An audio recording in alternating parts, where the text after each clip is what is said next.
I'm Ryan. You're watching 60 Cycle Yum, the food review channel that's hidden inside a guitar channel for some reason. So anyways, in this video, I've got a new smoker.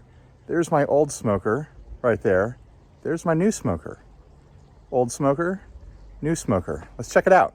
So we'll start this with a tour of my old smoker, the Brinkmann vertical propane smoker thing that I've got here. I've used this hard for 12 or 13 years now. I've cooked a lot of meat in the smoker, and honestly, it's been great. I'm a big fan of the vertical propane smoker sort of concept. You're doing all your cooking with heat from the propane, but then you have a fire pan above the propane burner that allows you to, throw whatever wood chips or wood chunks you want in there, and you don't have to get all your heat from the wood. You're getting your heat from the propane, which is pretty convenient, and it kind of just holds temperature no matter how long you walk away from it. I'm hoping to get that same sort of performance out of the new Cuisinart over there. So anyways, I'll show you why I'm replacing it. Here's the burner down here. You can see it is very corroded and falling apart. Honestly, I think just me touching it means that it's done now. It's falling apart. There's a huge corroded chunk out of the metal in the back there. This is the fire pan. That's where the smoke happens. Above that is a water pan. There's a bunch of moldy grease in there right now. Last time I used it, I knew it was gonna be its last ride, and so I didn't clean out the water pan and clean all that grease out afterwards, so yuck. Lots of mold in there. Inside, look at that patina of smoke and grease built up on the inside of that thermometer. It's about the same everywhere in there.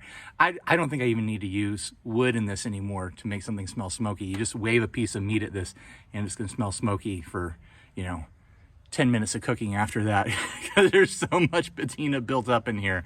So anyways, let's go check out the new thing, the Cuisinart here. I got this off of Amazon for, I want to say like $220, $240, somewhere in that range. It is the vertical 36-inch propane smoker, model COS-244. It's bigger. It's quite a bit bigger. I didn't realize it was going to be bigger, but it is. I think the old one was a good enough size for me, but it will be nice to have some extra room in there. It's got 4 racks where the Brinkmann had 3 racks, but I have a feeling I'm only going to be using 3 racks. This one is a little bit different inside in that technically the fire pan is also supposed to be the water pan. I don't know if I trust that system yet. The inside of this donut is supposed to be the fire pan, and you're supposed to put water around it. I don't know if I like that. I'm worried about the water boiling and having it be more of like a steamer than a smoker. It came with this extra water pan that you can put up here, and I think that's how I'm gonna start out today, because I kind of don't trust this. I'm kind of not into that. I'll have to experiment with that some other time. But yeah, there's your fire and water pan, an extra water pan. The burner's down there. I've got an automatic igniter thing here that'll probably last about a year and a half till it dies on me. The racks in here are much beefier than the racks in the Brinkmann. Like, they are really strong. I've cooked turkeys in the Brinkmann, and the racks were so flimsy that they would like bow in the middle from having something as heavy as a turkey on them. Also, this doesn't have the smokestack on the top. It has a vent on the back that I can open and close. That's kind of convenient.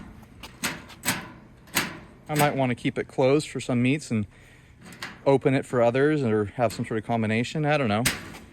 I'll experiment with that. All right, another thing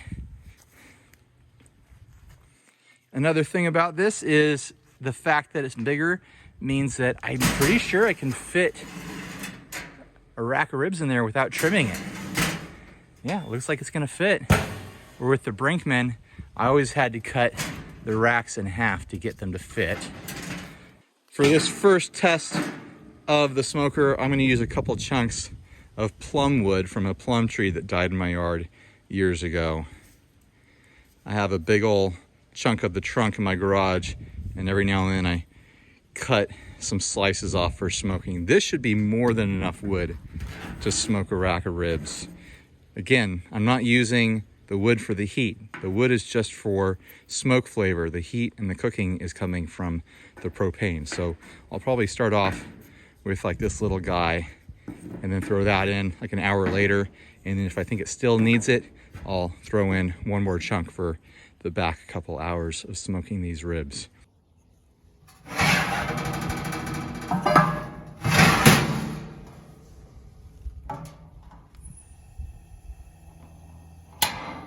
There we go. We've got fire.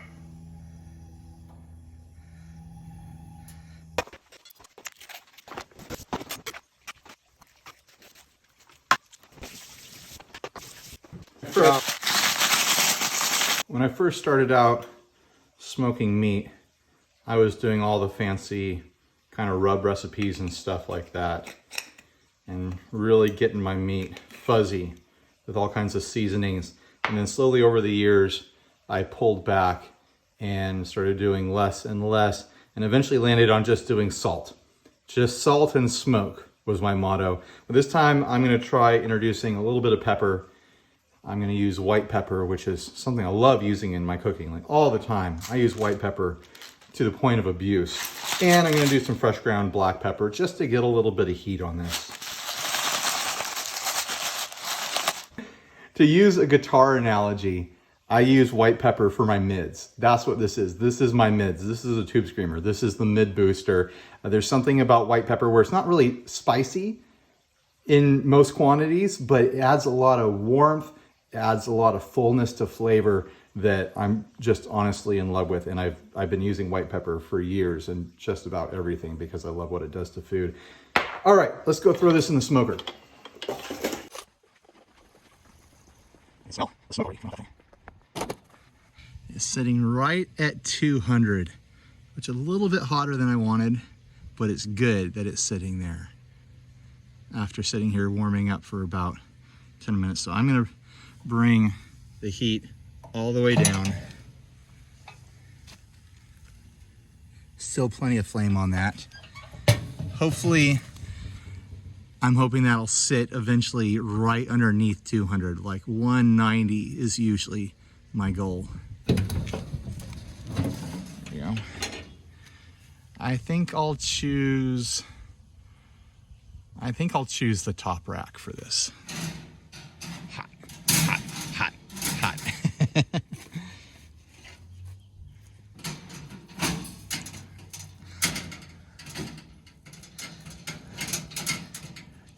All right, there we go. I'll probably throw, ow, there we go. I'll probably throw some chicken in there like an hour or two before the ribs are done smoking. Just have a little poultry in the fridge as well. All right, there we go. We'll check back on it in like 5 hours, 6 hours, something like that. I almost forgot to fill up the water pan, which is super, super important. That's how you get yourself a grease fire. You don't have water in the water pan because the grease will drip from the meat down into the fire pan, and then that grease will burn as an oil fire. And now you've made your meat taste like an oil fire, which is not what you want. You want the flavor of wood fire. There we go, that should be plenty. Part of my concern with that, that 2-in-1 wood pan, water pan combo as well, is if I don't have this in here, that grease could drip down into the fire pan part and cause that oil fire burning. So I'm a little perplexed by this design after using the Brinkman for so many years, but we'll see how it works out. I'm not looking to test out what actually happens when oil drips down there.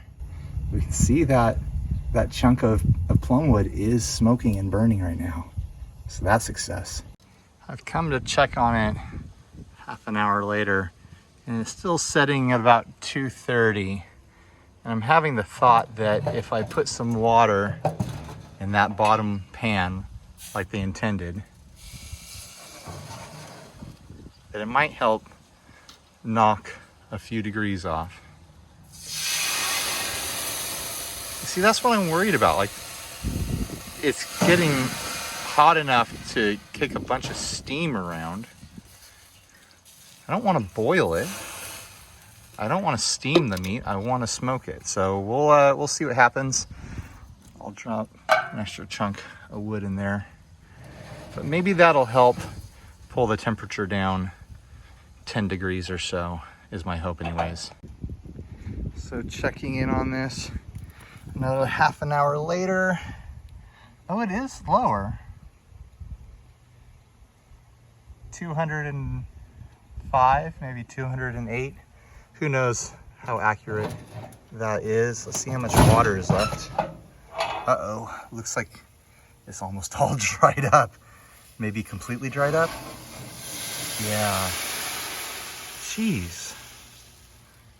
See, that's what I'm afraid of. It's just how much of that water is turning into steam. I'll add some more in there.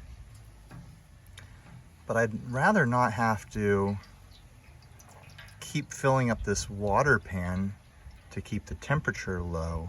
So I'll probably end up getting the same, well, transferring the same aftermarket little thing here over to that one. It has a dial on it that allows me to fine tune how much gas is going through the burner. And that should allow me to pull down the temperature a bit on this the next time I cook with it. Not a huge deal, but I just tend to like my smokers to run just under 200, not just over. And the fact that it was running close to 250 at one point is a bit of a bummer. And yet another half an hour later, and it is sitting just below 200. The water is evaporating out of there pretty quickly. Still, there's plenty of smoke. Might as well check the meat while we're here. Oh, that's looking pretty. Look how red that bark is. Really only 2 hours into this. It's still got like 3 hours to go. I usually smoke my ribs about 5 to 6 hours. But that's looking pretty. All right, adding a couple chicken breasts about an hour before I want to pull the ribs out. The kids will probably eat some chicken tonight, and all the leftovers will be good for, you know, lunches and stuff like that. I always like to have a little smoked chicken around. Put them under the ribs. I'll catch some pork juice. So the water pan and fire pan down here, the combo water fire pan, is all dried out. I'm not going to add more water, but this pan I have up here, you can see it's steamy a little bit, but it stayed really level the entire time. And so I have a feeling I'm going to be using that as the water pan the vast majority of the time with this smoker, which is a little bit of a bummer that it has to take up an entire one of the racks. I wish it had a way to mount just underneath the racks, or if I could re-drill some holes and raise a couple of the racks up a little bit and get an extra rack or something, or a different way to mount this this water pan, or a different water pan in between the meat and the fire pan. All right, it's time. Let's go get that meat. The ribs have been in here, I want to say 5.5 hours.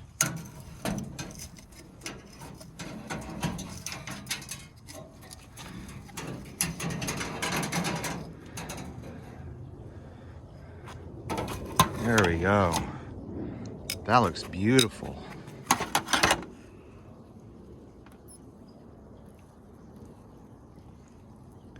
Nice light crust on there, but it's not like hard. Oh yeah. Oh, that looks good.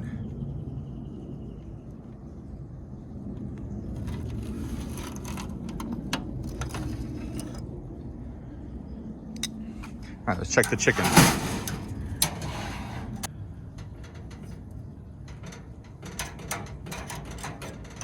feels firm. I think it's done. If it's not, then I'll pan sear it to finish it off. If it's still a little pink inside.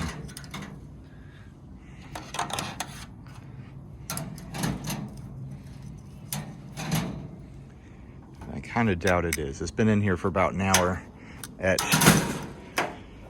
200. It should be fine.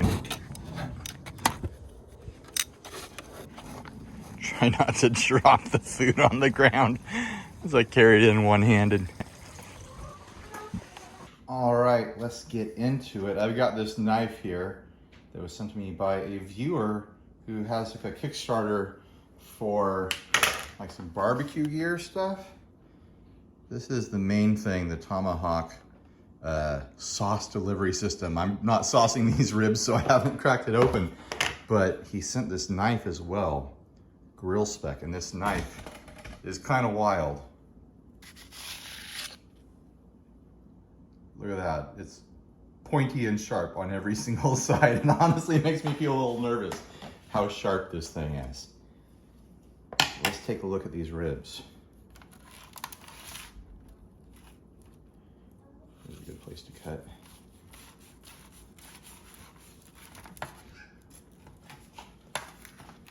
There we go. Oh, super, super juicy.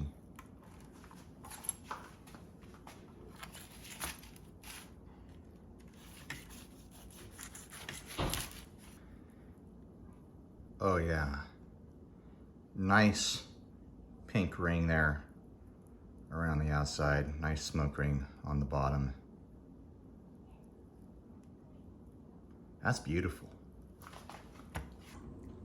Here we go.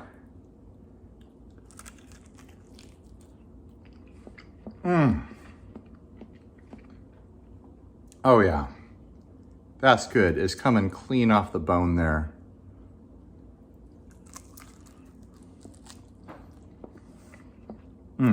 Oh, that's so juicy. Incredibly juicy.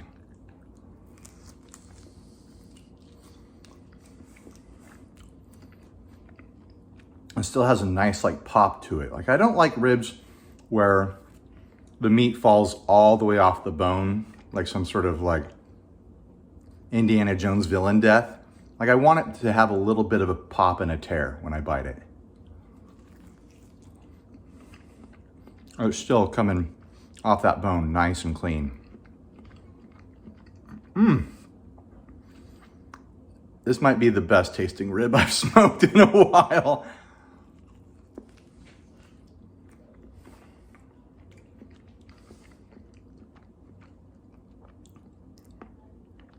All right, thanks for watching. Please like, subscribe, dislike, leave me rude, nasty comments, support us on Patreon, buy a shirt if you're naked, and stay grounded.